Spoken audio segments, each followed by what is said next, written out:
Hey guys, are you having problem with the filter not loading properly either in your reels or in your Insta story or majorly when you are attending any video call? Even if the filters are showing but they are not loading properly, then in this video we'll try some fixes to solve this problem. First of all, go back and tap on Instagram.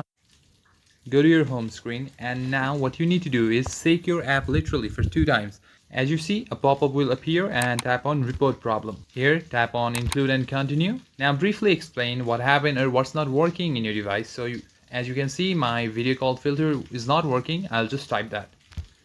Hey Instagram, my Instagram video call filter is not working. Please look into that and solve as quickly as possible. After that, what you need to do is tap on send, and Instagram will look into it as soon as possible. Also, what you can do is go to Play Store and make sure that your app is up to date. Go to search bar and tap on Instagram. Now tap on Instagram, and here as you can see the app is already up to date. If it is not up to date, tap on update option that will appear instead of open. After your app is updated, this may solve any glitches occurring in your video call filter. Thank you for watching. If any of the method works for you, then please consider giving it a like. Thank you for watching. If any